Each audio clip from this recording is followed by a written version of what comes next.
वयाची 50शी पार केल्यावर त्या छोट्याशा गावी बदली होईल असं त्याला वाटलंच नाही. पण ती झाली तसा तो थोडा घाबरलाच. तरुणपणी झाल्या होत्या बदल्या तेव्हा काही वाटलं नव्हतं. पण आता निवृत्तीला थोडी वर्ष राहिली आणि आता हे सगळं एकदमच. आता सवय पण नाही राहिली. कित्येक वर्षात एकच ठिकाणी राहून सुखासीन आयुष्याची सवय झाली. बदली रद्द व्हावी म्हणून प्रथम तो साहेबांना भेटला. साहेबांनी समजवलं, तुम्हाला प्रमोशन मिळाले आहे, पगारवाढ होईलच आणि सगळ्यातच म्हणजे निवृत्तीवेतन, प्रॉव्हिडंट फंड. तुमची बदली रद्द होऊ शकते पण तुम्ही आहे त्याच जागी राहाल. मोठा फायनान्शियल लॉस होईल. 2-3 वर्षे काढा, ते तुमच्याच फायद्याचे. त्याने घरी सांगितलं. तसे सगळेजण म्हणाले. त्याची बायको मेनका, मुलगा विश्वास, मुलगी अश्लेषा त्याला बदलीच्या गावी रुजू व्हा हे सांगायला लागले.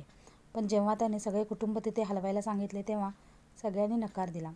विश्वास नोकरीसाठी प्रयत्न करत होता, त्यामुळे तो शहर सोडायला तयार नव्हता. अश्लेषाचे कॉलेज चालू होते, ती येणे शक्यच नव्हतं. पण पत्नी मेनका ही नाही सांगावे हे त्याला जरा दुखावणारे होते. गेल्या कित्येक दिवसात मेनका त्याच्याकडे फारसे लक्ष देत नव्हती. शारीरिक संबंध तर तिने बंदच केले होते. पण पत्नी म्हणून काही गोष्टी तिने करायला हव्या तेही ती धड करत नव्हती. आता या वयात नेमकं काय करावं हेही त्याला समजत नव्हतं. तिने अधूनमधून शरीरसुख द्यावं एवढी माफक अपेक्षा होती त्याची. बाकी तर तो सगळं ॲडजस्ट करतच होता.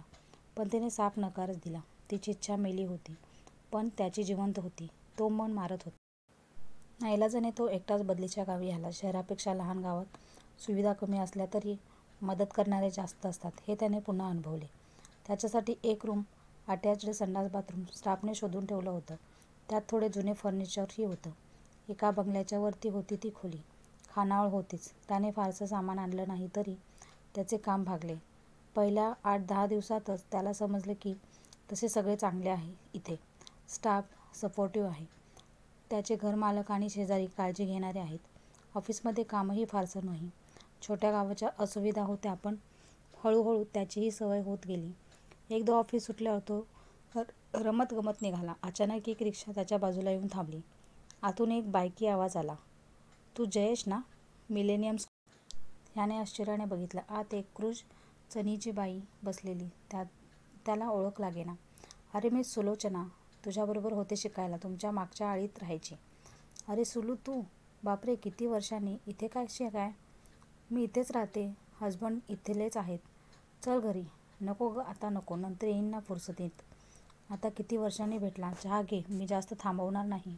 तिने पुन्हा आग्रह केला. तिचा आग्रह मोडवेना. तो रिक्षात बसला. गावाच्या थोड्या बाहेर तिचं बऱ्यापैकी मोठं घर होतं. घरी फक्त कामवाली मावशी होती. तिने मावशीला चहा करायला सांगितला.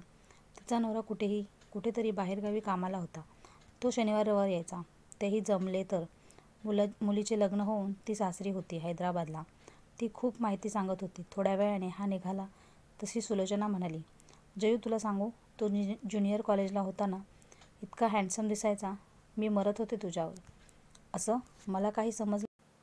अरे बाबा, मी दिसायला अशी तशीच. तू कशाला मला पाहशील? बरं, पण आता कसा दिसतो? त्याने गमतीने विचारलं. अजूनही मेंटेन आहे, छान दिसतो तू. निघताना मोबाईल नंबरची देवाणघेवाण झाली. तो निघाला. दुसऱ्या दिवशी तिचा गुड मॉर्निंग मेसेज. त्याला आश्चर्यही वाटलं आणि आनंदही झाला. चला कोणीतरी गप्पा मारायला तर मिळालं. ती मनमोकळे चॅटिंग करायची. जुने शाळेतले दिवस, ज्युनियर कॉलेजच्या आठवणी. त्यालाही बरं वाटायचं. पण तो थोडा जपून बोलायचा. न जाणू तिचा नवरा वाचेल-बिचेल. नंतर पुन्हा एकदा तिच्या आग्रहामुळे तो तिच्याकडे जाऊन चहा पिऊ लागला. यावेळेस अनेक गोष्टी त्याच्या लक्षात आल्या. ती सुखी वाटत नव्हती. ती बारीक होती. स्त्री म्हणून असणाऱ्या काही गोष्टी तिच्या शरीरात कमतरता होती. जाऊ द्या, आपल्याला काय करायचं म्हणत त्याने ते सोडून दिलं. एकदा तिचा मेसेज आला, बुधवारी येशील भेटायला? दुपारी 2 नंतर ये. मावशी नसतात त्यावेळी. का गं, मावशी का नको?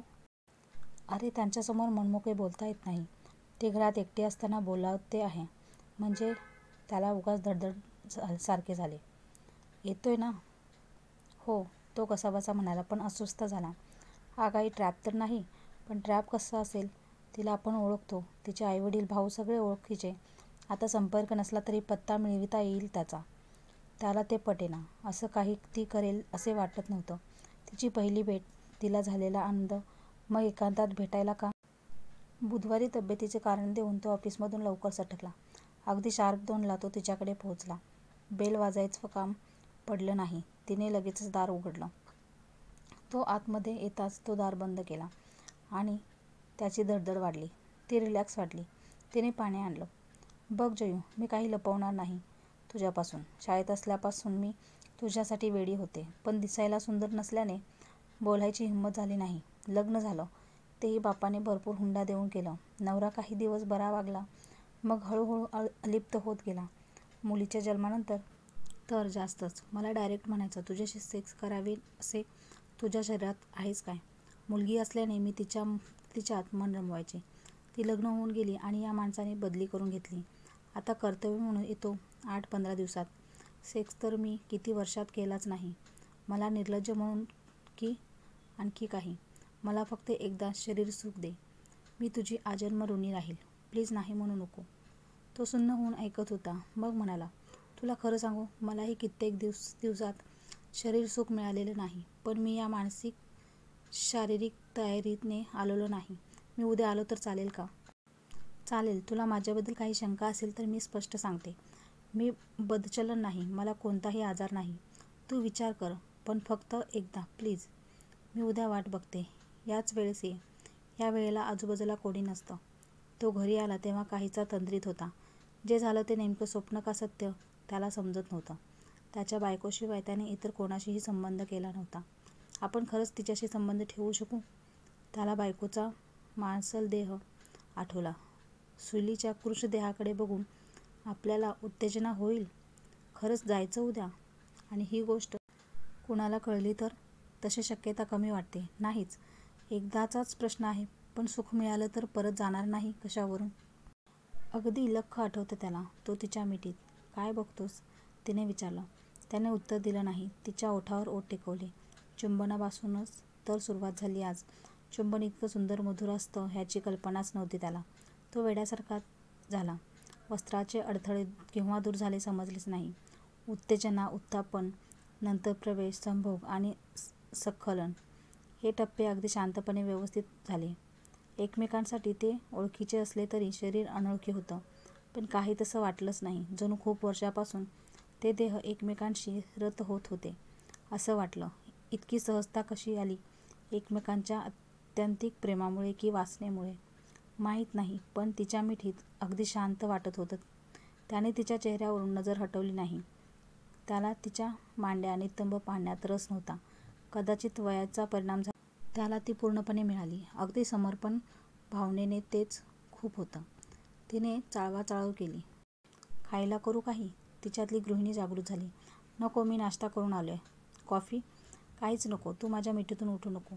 त्याने तिला पुन्हा जवळ ओढलं. त्याच्या शरीरातून वीज सळसळत गेली. त्याने तिचे चुंबन घेतले. तो अगोदरपासूनच तिच्या प्रेमात नव्हता, पण आज पडला. तिच्या मिठीत तो तृप्त होऊन झोपला. डोक्यात कोणतेच विचार नव्हते. आपण काहीतरी अनैतिक केलं असेही वाटले नाही. तिच्याकडे येताना पुरुषी वर्चस्वाचा भ्रमक कल्पना होत्या मनात. परस्त्रीशी संग म्हणजे खरा पुरुषार्थ किंवा शारीरिक संबंध केल्याने येणारी त्या स्त्रीवरची स्वामित्वाची भावना वगैरे वगैरे. पण तिच्या सहज वागण्याने ते सगळेच मागे पडले. खूप तृप्त, शांत वाटत होते. अरे उठतोस ना? 5 वाजत आले. तिने हाक मारल्याने डोळा उघडला. 5? तो एकदम उठला. ती अगोदरच कपडे घालून तयार होती. त्याने घाईघाईत कपडे चढवले. चहा ठेवू? तिने विचारलं. नको गं, खरंच काहीच नको. त्याने भराभर चेहरा धुतला, ब्रश केला, तयार झाला. पुन्हा तिला जवळ घेत म्हणाला, एक शेवटचा किस. हा किस बराच लांबला. अखेर वेगळे झाले. परत कधी येशील? तिने विचारलं. काहीच सांगता येत नाही. आणि आलो तरी आजच्यासारखं निवांत क्षण मिळतील याचीही शाश्वती नाही. बघतो. नाहीच जमलं तर हेच क्षण मनाच्या कुपीत आयुष्यभरासाठी जपून ठेवू. तिने मान हलवली. त्याला जाग आली तेव्हा बराच उशीर झाला होता. म्हणजे स्वप्नच होतं सर्व. त्याला एकाच वेळेस हायसंही वाटलं आणि वाईटही. काय करावे आज? जावे का न जावे? बऱ्याच वेळाने उठून त्याने सगळं आवरलं. त्याने ऑफिसला फोन करून येत नसल्याचं कळवलं.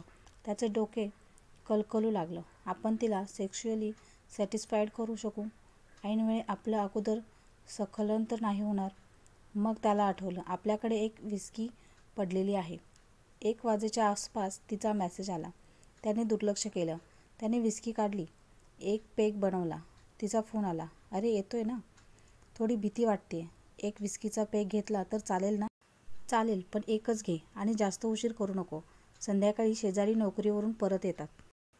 त्याने एका दमात पेग खाली केला. थोड्या वेळाने विस्कीने काम सुरू केलं. त्याच्या अंगात उष्णता येऊ लागली. त्याला वाटलं बायकोला एक फोन करावा आणि सांगावं, तू जे सुख द्यायला नखरे करतेस ते द्यायला बाकी बाया तयार आहेत. अजून एक पेग घ्यायच्या इच्छेला त्याने आवर घातला.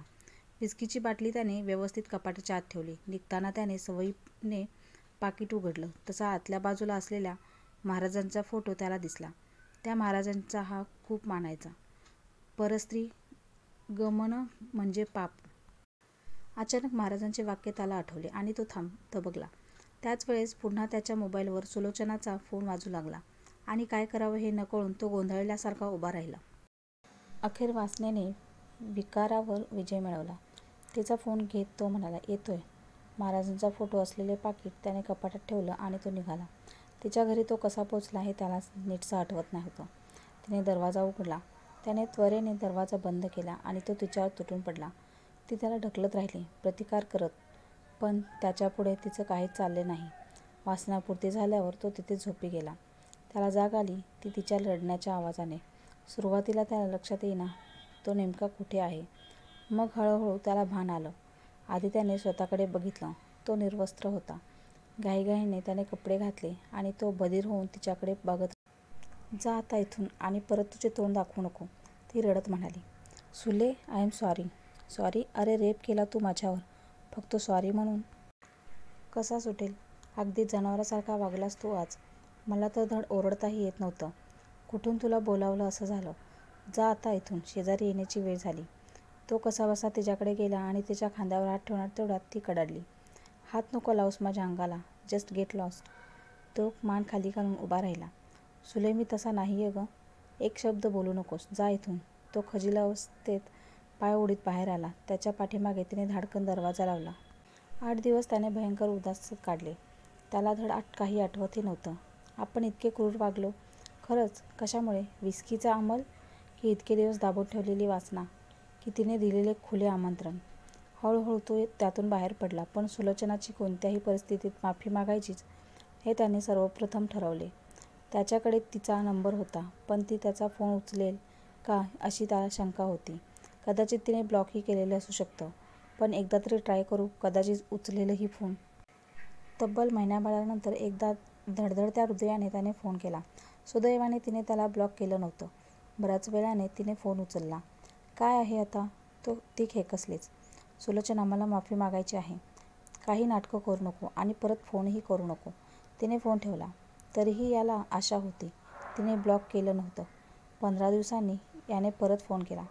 तुला सांगितलं होतं ना परत फोन करू नको. तिचा काहीसा चिडका स्वर. तू मला माफ केलं म्हणशील तर मी पुन्हा फोन करणार नाही. तू एकदा आठवून बघ आणि स्वतःलाच विचार, तू माफ का करायच्या लायकीचा आहे का नाही.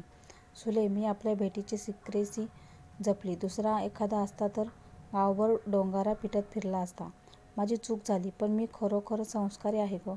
प्लीज मला माफ कर. मला प्रत्यक्ष भेटीत माफी मागायची आहे. आता भेटणारच नाही तुला. पण ठीक आहे, केलं तुला माफ.